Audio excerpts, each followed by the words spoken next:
Good morning, all. Glad to be back again. New digs. Bigger, better. Maybe if we put out a sign that says we are open, that would help bring in more people. When I spoke to you, is this good, by the way? Okay, good. Move forward. There you go. I don't want to mess with the boss. So whatever he says, I do. A couple days ago, I believe it was, I spoke to you the first time, and how our country in particular, I guess we see it more and more. It's not anything new, but it's certainly something that seems to be more prevalent. We have people who think in such a way that they come up with either automatic or near automatic conclusions on a situation, and they will stand by those conclusions regardless of whatever data may be presented to them. I'd like to extend that a little bit today in the next part of what I want to talk to you about, and how it relates to why we're here and what we can expect for the future. Why are we here? What are we rehearsing at this point with the Feast of Tabernacles? The kingdom. We're rehearsing that 1,000-year kingdom, which leads into even greater things later on. So how does all that fit into what's happening in the world today? Well, currently our nation is at a crossroads. In a truly short period of time, we have changed, and not necessarily for the better. Many of the things we used to consider normal are now considered abnormal. And think about it, it's almost as if our nation collectively have lost their minds. The logic just doesn't fit anymore. For instance, today, certain things are considered normal that we wouldn't have even thought about before. Today, if a man pretends to be a woman, for instance, you are required to pretend along with him. And this is to be considered normal. For some reason, it is un-American for census to be taken to count the number of American citizens there are in America. Russian influencing in our elections is considered bad, while illegal aliens voting in our elections is considered good. Being 20 years of age is too young to drink alcohol, but being 18 years of age is old enough to vote. And in some jurisdictions, it's even lower than that. People who have never owned slaves, or are even related to somebody who had enslaved somebody ages ago, should now, for some reason, pay monetary reparations to somebody else living today who have never been slaves themselves, and cannot prove a relationship to someone from ages ago who was a slave. They are required to demand from that first group monetary compensation for something that person had nothing to do with. Inflammatory rhetoric spewed by one group is considered insensitive and outrageous. However, harassing people dining inside or outside of a restaurant is considered somehow acceptable and virtuous, as they demand a pledge for allegiance for the cause of the people harassing them, even to the point of physical violence. I'm sure you've seen some stories on the news showing this. People with zero family connections to other people who own huge student loans are being demanded to pay for those loans. Unfortunately, some of these loans are to pay for degrees that are absolutely worthless. Illegal immigrants pouring across our border with diseases such as tuberculosis or others that are rare to the United States these days are to be welcomed with open arms as pseudo-citizens. Yet, at the same time, you better not let your dog's vaccination schedule lapse. Highly educated doctors and engineers from other countries who wish to legally and through the correct process immigrate to the United States must go through that vigorous vetting process. Yet any semi-literate criminal gang member who jumps the southern border fence is welcome without nearly a thought. Spending $5 billion for border security is considered too expensive. Yet spending $1.5 trillion, that's with a T, on quote unquote free health care is not too expensive. If you cheat to get somebody into college, you go to prison. But if you cheat to get into this country, you go to college for free.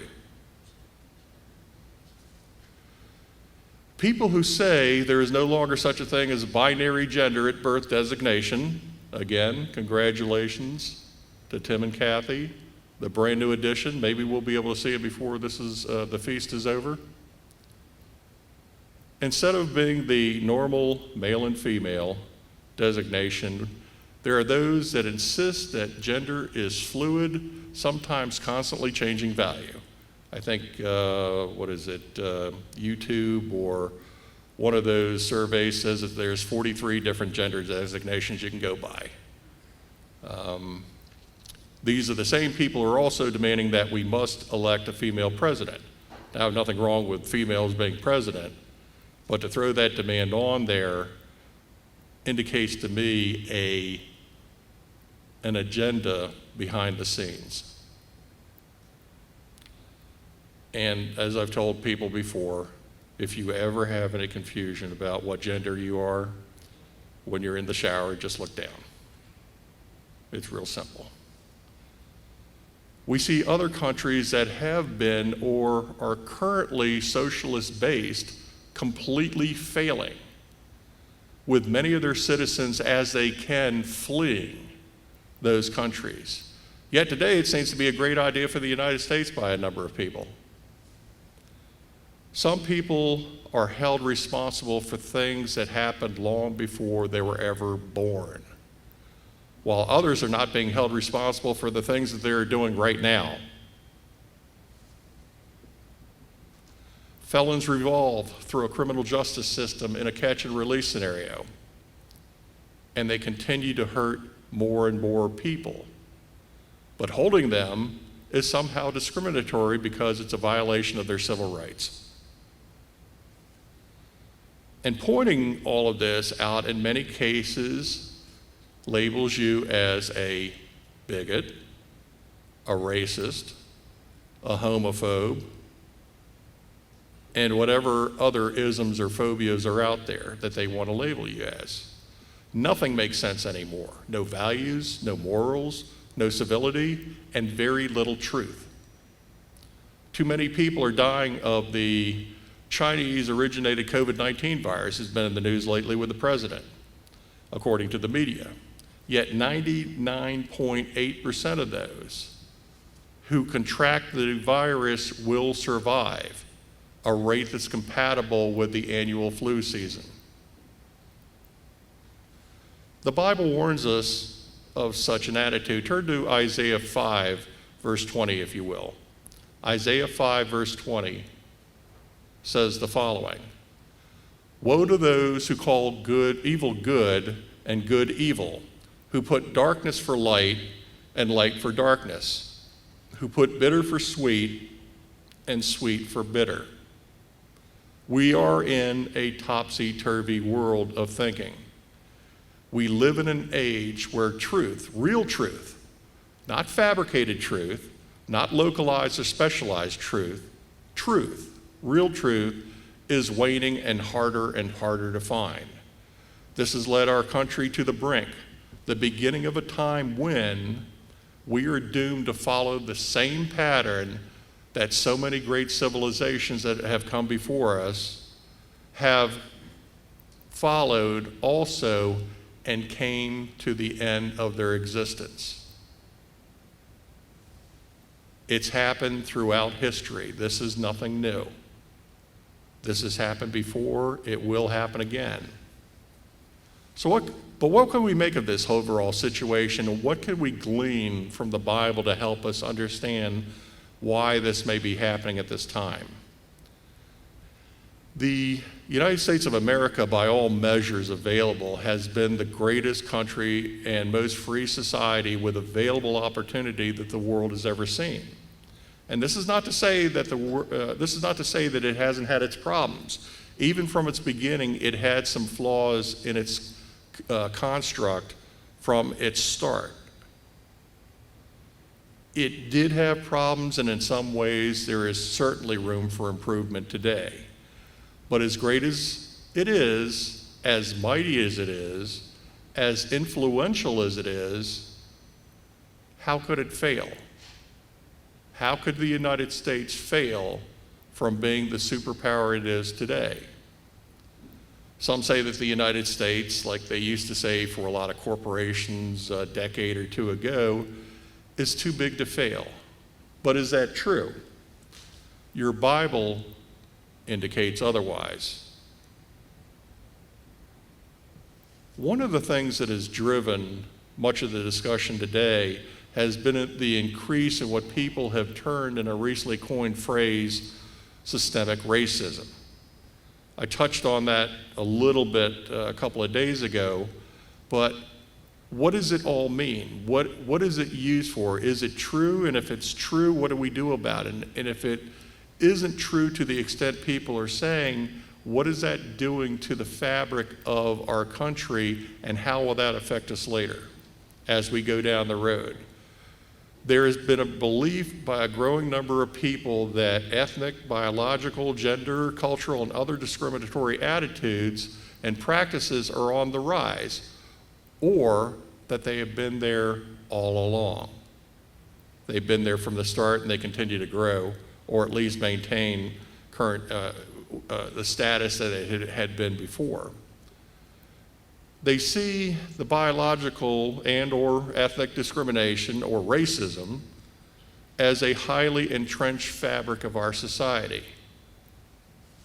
Even with official governmental agencies sworn to combat such discriminations. And they can show, or at least they try to show, that they can prove this to be the fact today. Many see this as a highly emotional and volatile situation, even personal to themselves, as a society-wide condition. But the question really becomes, is this in reality the case? Can we prove from data? Can we prove from available information whether this is the case or not? And if not the case, then what does that mean for those who believe that there is a problem, a much bigger problem than there may be?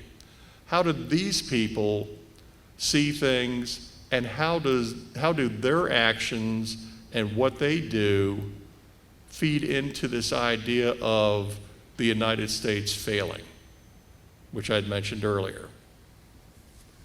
Let's look at some recent cases citing this systemic racism that people talk about a lot. And before I continue, I just want to tell you, as I said before, I'm not an advocate for people doing illegal acts or discriminating for other people. The sermon we had yesterday by C.A. talks about that. We must learn to love and forgive others. It is part of what our training is all about. Some people may listen when we try to work with them. Most others, however, will not. And that's where the big problem lies. No matter what the message you proclaim for other people and can show it to them as proof from the pages of your Bible, the more you show them, there's going to be more and more resistance to that, unfortunately. But it is the way it is. But again, I'm not advocating people getting away with anything.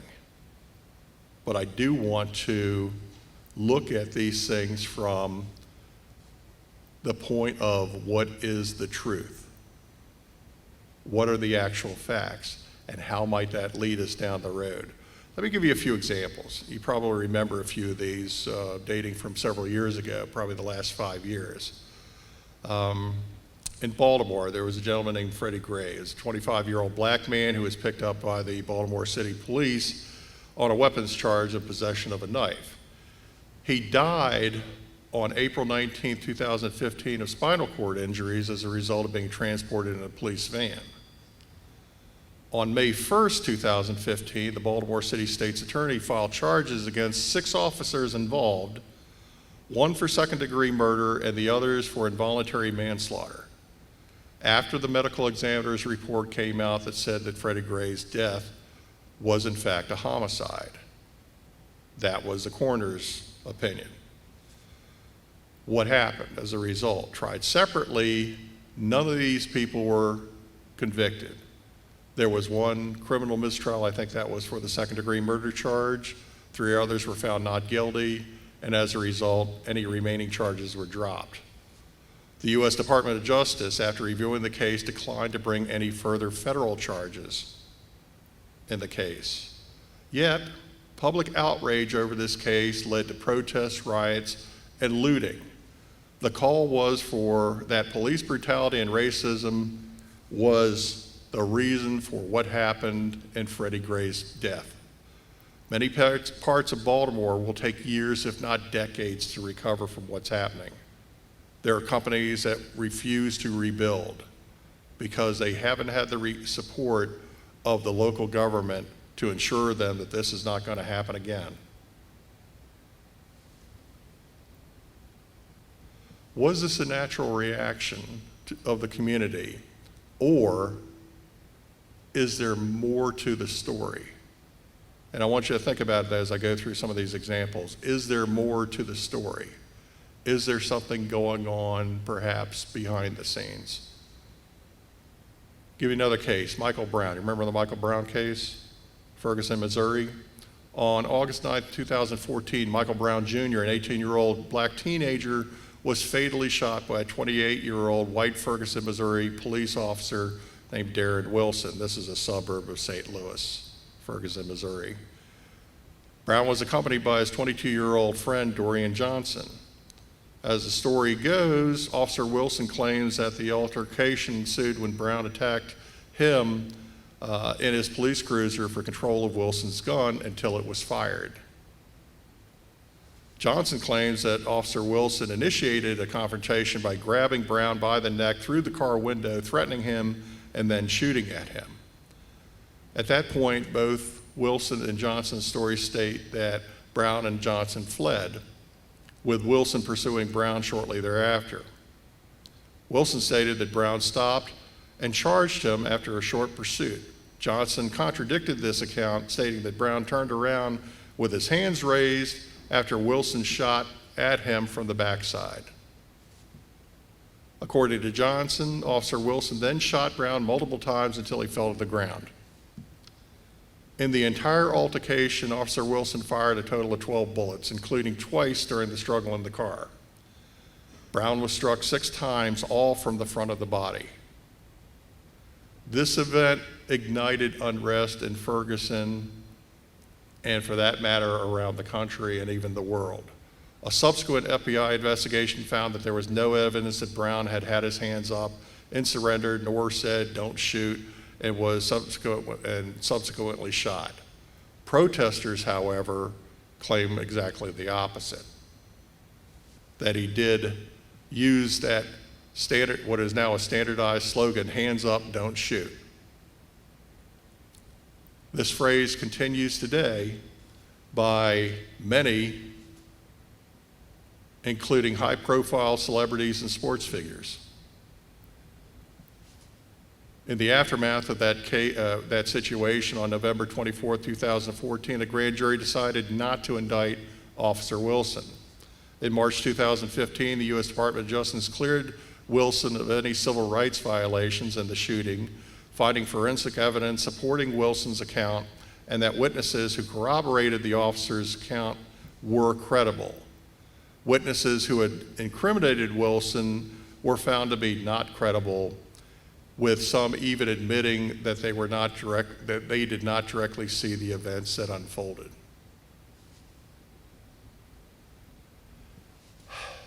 This year, a local prosecutor St. Louis prosecutor, spent 5 months this year reviewing the case, intending to bring fresh charges against Wilson for either manslaughter or murder.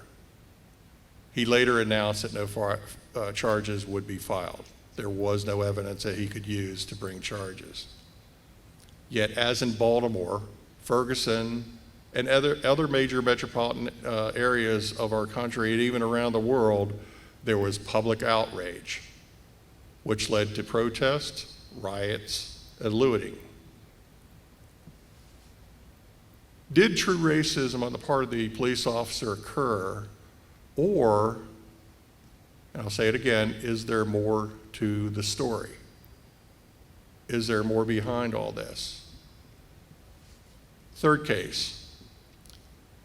Nothing created more tension in our nation, if not the world, than the video of the last moments of the life of George Floyd. George Floyd was a 46-year-old black man whose pleas of "I can't breathe" became a rallying cry for many people. Initial reports of the situation indicated that he was stopped for possession of a counterfeit $20 bill and was belligerent. It was belligerency on the part of George Floyd. Now for me, and I talked to some people at the time, this just on the surface, didn't make a whole lot of sense. Why are you going through all that for a counterfeit 20? I mean, that's like stealing a packet of gum in the store. It just didn't make any sense. Was there more to this thing for such a, what would be on the face of it, a fairly minor infraction? Or was there truly a racist motive involved on the part of the officer? Or I should say officers, because there were 3 involved. There had to be more to this story. Eventually, it came out. Recently released officer body cam footage shows that a very shaken George Floyd was resisting being put into the back of a police car, claiming that infamous phrase, "I can't breathe." The same words that were used when he was on the ground and was being held down by the officer for more than 8 minutes. Why was he saying this? Why was he using those same words? Well, toxicology reports indicate a high level of fentanyl in the system, even to lethal levels, which would cause his lungs to swell to the point that it made breathing difficult, if not impossible. Yet, just to be fair, it wasn't the only cause. The medical examiner report said that it was a number of conditions in that whole situation which caused it. It wasn't strictly the fentanyl that caused this, but it certainly caused Mr. Floyd to have extreme trouble being able to breathe at that time. Once again, public outrage led to protests, riots, and looting nationwide. There were even protests overseas. I'll ask the question again. Is there more to this story? The most recent case, or maybe it's not so much the most recent case these days, but the biggest, most recent case is that of Breonna Taylor. Breonna Taylor was a 26-year-old black female emergency medical worker who was shot dead by police in her her Louisville home. The initial data that came out of this that involved the police executing a search warrant seeking a former boyfriend on drug-related charges. It was claimed that they used a no-knock warrant, meaning they just busted in the doors. They didn't announce themselves, they didn't knock, they didn't give the people inside any chance to be able to react before the police were on top of them. And that the police chose the wrong apartment. What happened later was, after a grand jury was stood up, they came up with some interesting findings. They found that there was one officer who has since been terminated from the police department should be charged in relation to the shooting into the neighbor's apartment, and that charge be of wanton endangerment. But the other officers were not to be charged in the death of Breonna Taylor. Also, more background concerning the police action was released, including that a witness corroborated that the police knocked twice and announced themselves. They announced their presence, meaning that it was not a no-knock warrant, and they had the correct apartment. At one point, a gunshot was fired toward officers from within the apartment. This shot came from the boyfriend that they sought. He claimed that he believed that the officers were just intruders trying to rob the place. However, one of those shots grazed an officer. At that point, the remaining officers fired many times. There were 6 bullets that hit Ms. Taylor, and one of them proved to be fatal. The death of Breonna Taylor is truly a tragedy. As far as anyone can tell, she had nothing to do with what the police were after or any other involvement, as far as anyone knows, with the indicated actions and lifestyle of her boyfriend. Actually, it might have been a former boyfriend.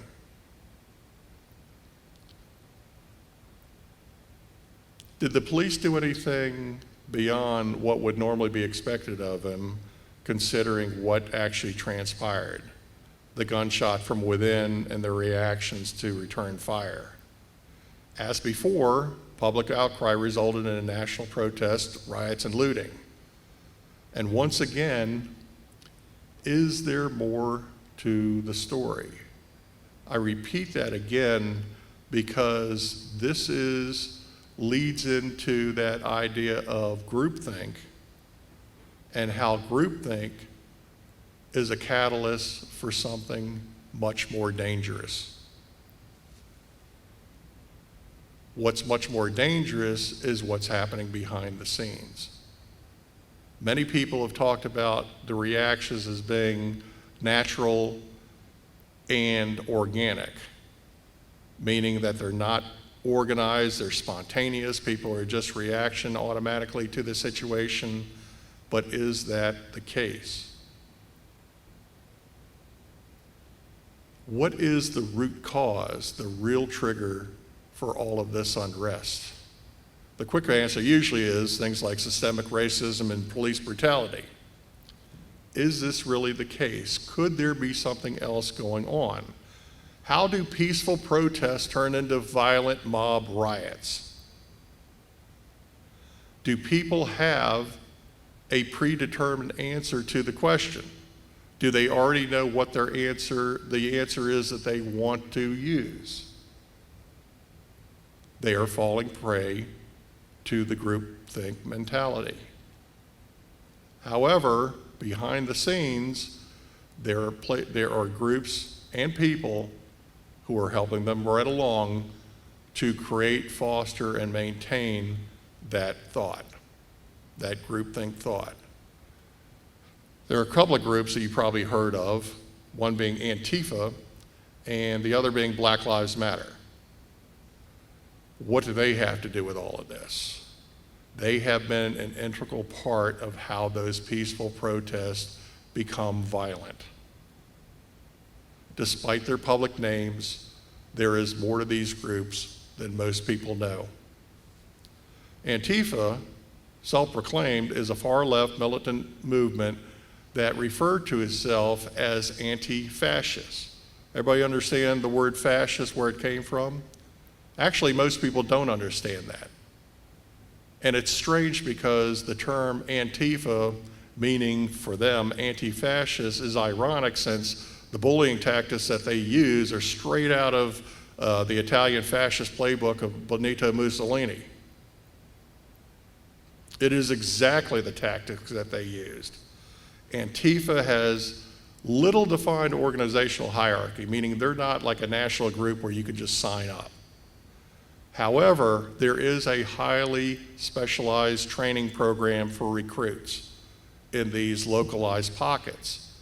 on how to implement fascist-like mob tactics. These involved violent attacks, including things like eye gouging. You want to disable somebody, it's like out of the Three Stooges or something. Just poke out their eyes. The first modern Antifa group traces its roots back to, wait for it, Portland, Oregon, where in 2007, and more than a decade later, that city has proven to be a hotbed for Antifa members' preferred activities. Threatening and violently assaulting journalists, declaring that all police officers should be killed or at least fired, wearing black clothing and ski masks that sometimes obscure their artificially colored hair, and even engaging in performance clashes with those they consider enemies, including those labeled as right-wing groups, those who oppose them. Besides agitating crowds, how does Antifa influence others? Okay, so they want people to go out and create mayhem. What does that do for Antifa? The other group I mentioned was Black Lives Matter. Now, have you watched any football games, either at the college level or particularly at the pro level? You'll see that label Black Lives Matter across, banner across the stadiums that the games are played in.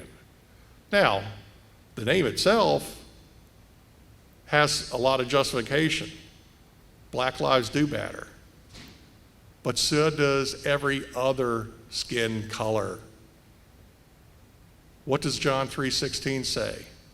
He so loved the world that all might be saved. There's no asterisk there that says you have to be of dark skin or light skin or yellow skin or red skin or any other variation in between. When people say all lives matter, it's almost as if it's an insult to those who follow the Black Lives Matter code of ethics, because it goes against the grain of what they're trying to promote. And quite frankly, the lives of black or brown people is not what they're calling for. If it was, you'd see it in their actions, you'd see it in their charter, you'd see it on their website, but you see something completely different. It's Black Lives Matter, or BLM, seeks to correct perceived wrongs within the community due to police brutality, public and private racism, and other discriminations. Yet what they do, and again I said this just now, what they do, or more importantly, what they don't do, leads one to a need for a closer examination of what their real motives are.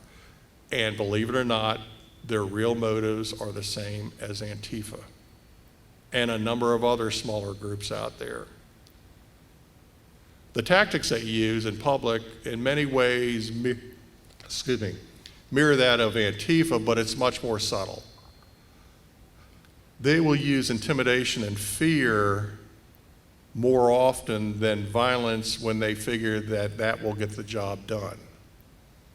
So there's not so much of a violent, upfront violent pattern that happens with BLM. But the biggest intention to their cause, their real intentions, is not so much Black Lives Matter, but which Black Lives Matter. That common goal I was telling you about between Antifa and BLM, and it carries over to a number of groups, not only here, but worldwide, and that's how it's going to eventually play out. What do Antifa and BLM have in common? What are their real goals? Both are far left militant political groups. So what does that mean? That means above everything else that they are looking to establish control, if not elimination, of the current forms of government that they live in. The ultimate goal of these groups is the dismantling of our current form of capitalist government, which, despite the obvious flaws I mentioned before from its beginnings, has been and continues to be the best example of how to govern large groups of people, which allows for the most freedom and benefits for all that man can provide. And I stress again that man can provide, because even with that, there are critical errors that cannot be overcome by the governance of man. If that wasn't the case, why do people from around the world want to come here and live here and work here, legally or otherwise? Why do people cross the southern border and come here to try to make money? Because they have much more opportunity to be able to find a job and to gain money and send it back to their families than staying where they're coming from in many cases. I don't necessarily blame them for that. I mean, if I was in that situation, I might be considering doing the same thing. But that said, we have a lot of people that want to come here, and yet we have other people that want to eradicate this form of government. Why would they do this? Because there's an underlying factor. Not directly admitted by them, but it has been around as long as man has existed. The bottom line is that the real motives for their actions is that they crave the power to run a new government that replaces our current form. They crave the power to control you. What you do, what you eat, where you live, and how you think. We have seen these same traits previously in the world and even today. This is not anything new. However, the circumstances for today is that we being the world in general, have the ability to allow it to go amok to the point that we will eliminate ourselves. We have the ability, humanity has the ability to wipe itself out. That really hasn't happened throughout history. You've always had some sort of despot that could take over a region, and they'll be around until the people get tired of them or they die off and they don't have a good successor, and that particular society fades out. That totalitarian, tyrannical society will eventually fade away. But new ones will crop up, and they have cropped up throughout history. We've seen these same traits come and go. What does Antifa, BLM, and the previous list of current conditions I mentioned when I started this sermon, what do they have in common? People with an agenda to control others are in charge. They'll do it by the vote, or when necessary, they'll do it by the gun. And they have a plan to get there. Strangely enough, if you look at it, it's the same plan that has worked time and time again. For the last 100 years, it's worked on some examples that you're probably fairly familiar with. Soviet Russia, Fascist Italy, and Nazi Germany. The same plan has gone into effect for each one of them. And it's happened for more, a much lower scale as far as influence. South America, the Far East. It's worked in each one of these cases. How do they do this? Here's the basic formula. Convince the masses that there is a grave injustice, and this grave injustice is against them. Instill in them the sense of victimhood. They're a victim, one that they can't remedy unless they take action, often through violence. Develop a sense of mass unity on a national level. Convince the people that those who organize the agitation, are the only one qualified to lead the cause. And finally, eliminate all opposition. It's worked before. it'll happen again. We can see examples of what happened most recently just below our southern border. Venezuela.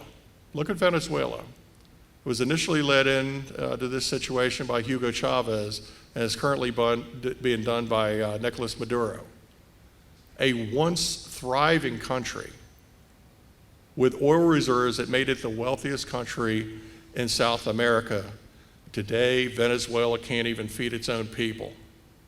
They still have the reserves, they still have the oil.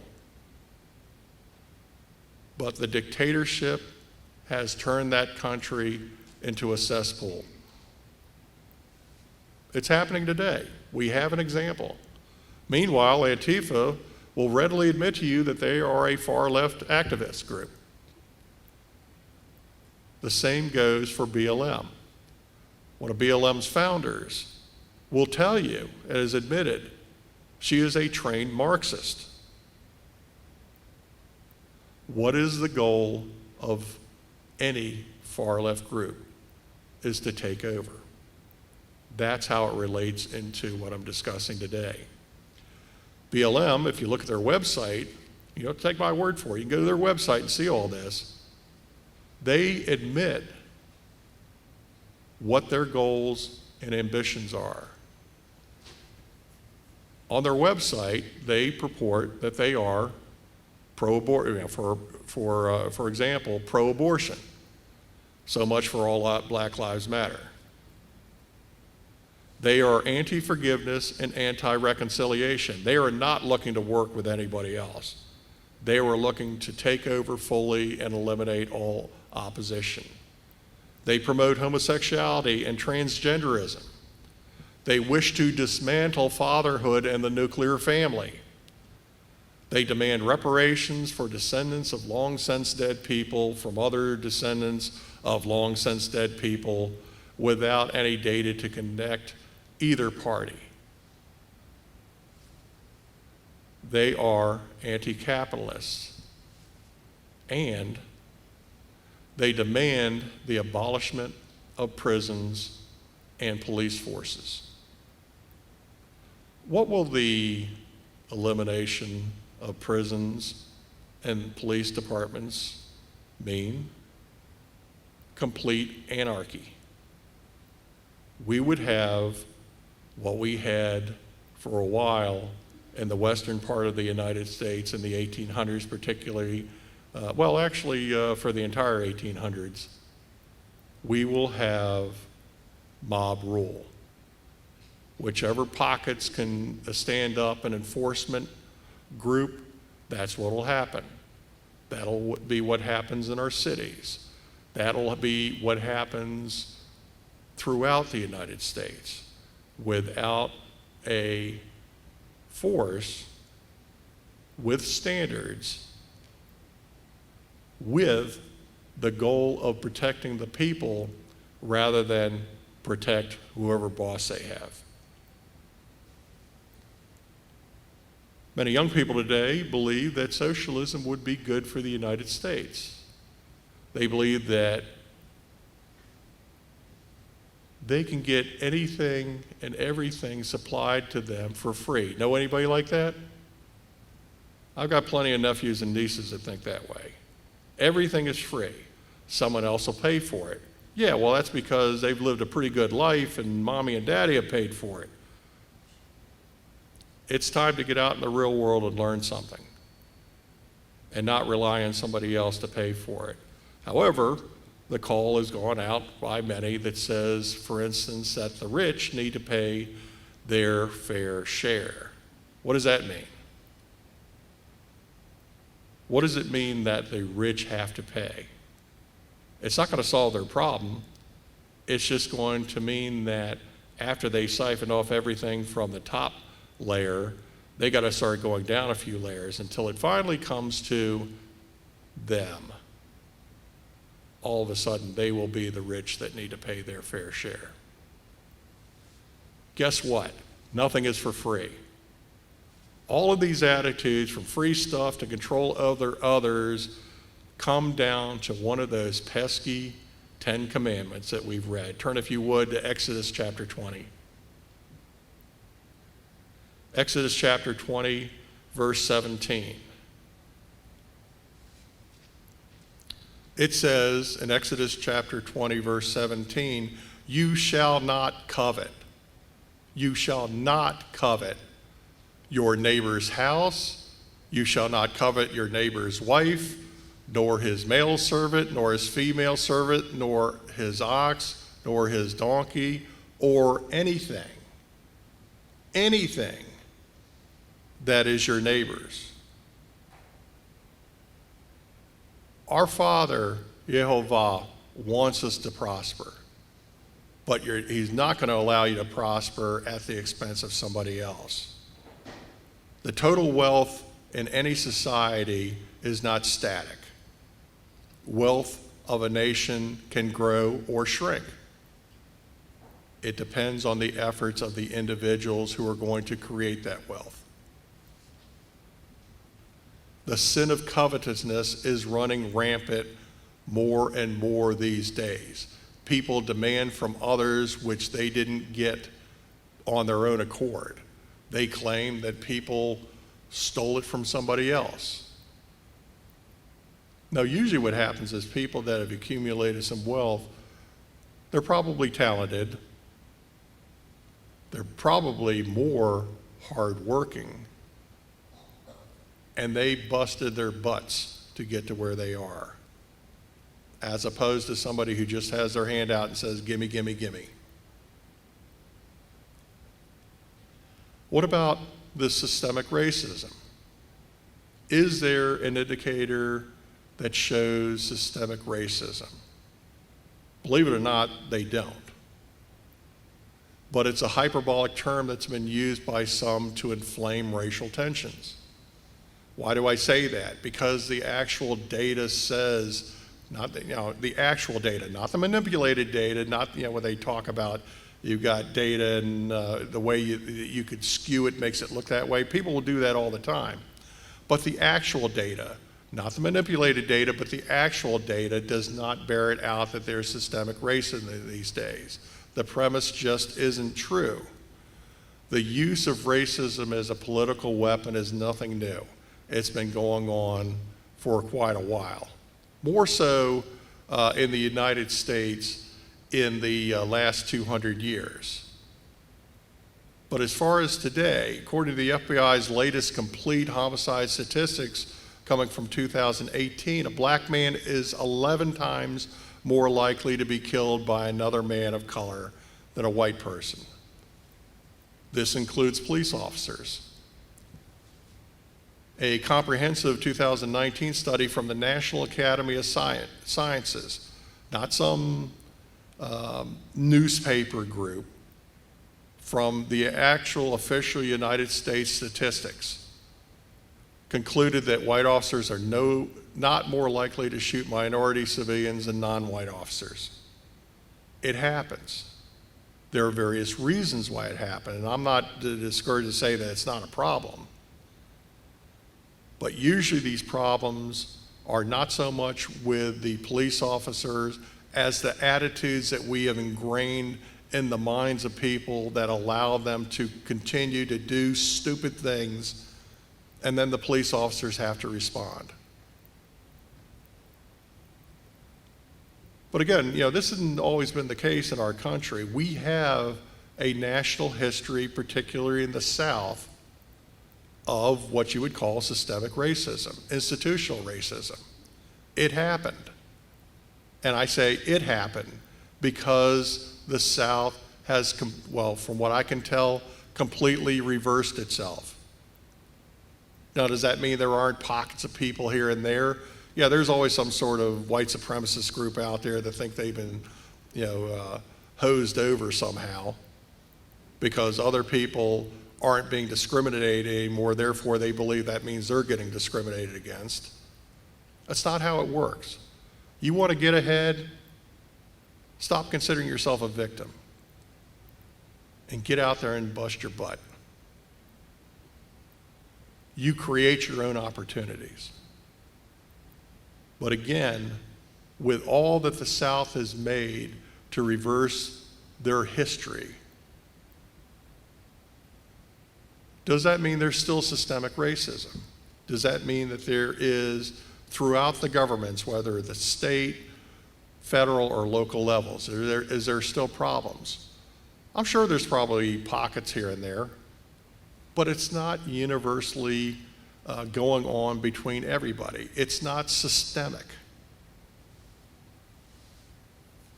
Today, social activist groups such as Antifa and BLM claim to seek racial harmony, yet in reality, they're fomenting racial bitterness. Why? And they are learning more and more to become organized. For example, you ever see some of these latest peaceful protests that occur? You ever see, for instance, these vans showing up, or you find these trash cans that are filled with either paraphernalia for the protest, or worse, they have weapons? These didn't just happen. These aren't just, organic things that sprung up with people who got angry all of a sudden. They're becoming more and more organized. Who's doing the organization? What's the force behind these situations? They're not spontaneous rallies anymore. I'm sorry. The evidence show otherwise. Where does this all lead us after I gave all that? What about those people on the front lines? Do they see their role in these peaceful protests many times becoming not so peaceful protests? Do they see what's happening beyond their own viewpoint? Do they see what's happening behind the scenes? One thing is for sure, that somebody has to fund all this. People don't do this, many of them do not do this out of their own pockets. There are a few groups out there and individuals that fund all this effort. Who might these people be? You have groups such as the Far Left Ford Foundation, and you have individuals such as George Soros and Tom Steyer. Yeah, that Tom Steyer, the one that ran for the Democratic nomination for president, who are the primary funders of those so-called close to the action groups such as BLM and Antifa. They're funding them. And those are the ones who are executing the efforts. Why would these individuals and groups get involved? For the same reason. They want to fundamentally change what is happening in our country. They, however, want to be the power behind the face rather than the face behind the power. They want to remain anonymous to the public at large. They have the same goals as the groups that they're funding. So how does this play into all of what I spoke about earlier? People get involved because they crave, they covet power over you, and they will do anything to get it. Not obtaining that coveted power is not an option to them, not only here, but elsewhere in the world. It's not just in the United States where this is a problem.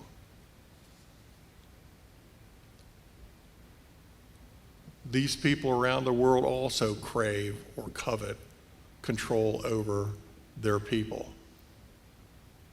It leads to a push for an all or nothing mindset. They do not look to the world as being the creation and the bedrock for his biggest creation, mankind. They do not see an eternal creator and sustainer as being part of their equation at all. They have an all or nothing mindset. For example, has anyone heard of the Russian Belgorod submarine? Anybody hear of it? It's a recently deployed doomsday device, which if they detonated it, would destroy all life on this planet. It would be activated if Russia felt that they were about to lose a World War III situation. To them, if they can't win, nobody wins. It's a successor to a Soviet system called the dead hand perimeter system that was developed in the mid-1980s, which would provide a fully automatic counter strike function in case of a nuclear attack by the United States. Again, it was set up with the idea that if they don't win, nobody wins. Could this happen today? Yes, it can. And it will. Your Bible indicates it. This, along with many other similar events. How does this play into your faith and the establishment of the kingdom, the reason why we're here today to celebrate? How does it set up that kingdom of the Almighty led by his Son and our Savior? How does that play in? The answer is everything. Everything. Through this coveting of total and absolute power over the world's population, mankind will bring itself to the brink of total and complete elimination. Turn to Matthew 24 as we start to wind down. Matthew 24 and verse 22 has two parts to it. Matthew 24:22, the first part says, "And unless those days be shortened, no flesh would be saved." That's the brink of annihilation that I was leading all this into. Mankind, since about the mid-70s, has had the ability, primarily that of the United States and the Soviet Union, to be able to wipe out all life on the earth many times over. Many times over. Yet, that verse in Matthew 24:22 has a second part. And it says, "But for the elect's sake, those days will be shortened." The reason we're here today is to celebrate that second part. Those days will be shortened. And there will be an establishment of a new government. Nothing like what mankind has ever set up before. Totally different, from a totally different perspective. It's not going to be one where the leaders look for what they can get for themselves. It's because the ultimate leader is setting up what is going to be best for all of the subjects. But to get there, and the only way to get there, is for that same leader, our Savior, our elder brother, Yehoshua, he must step in at the very last possible time. Man needs to learn the hard way that he cannot manage himself. It will have to come at the expense of many lives, and it will have to come at a very costly lesson learned for mankind, that they know can be proven to them that they can't do it themselves. Yehoshua, he must crush all opposition for that plan of his Father to be set in motion on this earth and beyond. Your Bible points out that mankind is a creature of habit, and they do the same stupid things over and over again. Turn, if you would, to Ecclesiastes chapter 1. Ecclesiastes chapter 1, verse 9 says, "That which has been is what will be. That which is done is what will be done. And there is nothing new under the sun." Verse 11, "There is no remembrance of former things, nor will there be any remembrance of things that have come by those who will come after." Again, people don't learn their lessons. The Irish statesman Edmund Burke said, and you probably heard of various forms of this, that those who do not understand history are doomed to repeat it. It's very true. People are Mankind tends to repeat the same stupid things over and over again. The problems we're seeing today in major U.S. cities are just the beginning of our problems. There has been power grabs even under the guise of COVID-19, where leaders are looking to control other people's in the name of public safety, and you hear taglines such as "Follow the science." Political parties spew out all kinds of accusations against each other, against their opponents, with zero accountability whether those accusations are true or not, and there's never a retraction when they're proven to be completely false. They seek this new world order that I think it was coined by George Bush the Elder, and it's something they've long desired. Turn, if you would, to Isaiah 9. Isaiah chapter 9, verse 6. This new world order they seek is not the one they're expecting. Isaiah chapter 9, verse 6 says, "For unto us a child is born, unto us a son is given, and the government will be upon his shoulder, and his name will be called Wonderful, Counselor, Mighty El, Everlasting Father, Prince of Peace. Of the increase of his government and peace there will be no end, upon the throne of David and over his kingdom, to order it and establish it with just judgment and justice from that time forward. The zeal of Yehovah of hosts will perform this." His government, his holy mountain, his kingdom, Yehovah's kingdom, will be in full control and authority over all the earth during this millennial reign that we're celebrating today, and also for time eternity to follow. You don't have to turn there, but Isaiah 11:9 says, "They shall not hurt nor destroy in all my holy mountain, for the earth will be full of the knowledge of Yehovah as the water covers the sea."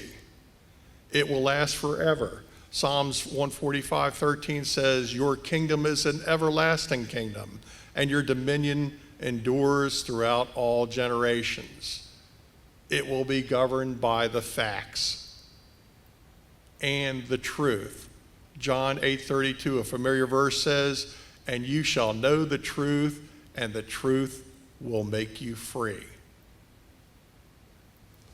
For us here today, we look forward to that time and our participation in it. You're not just a bystander. You're going to be an active part.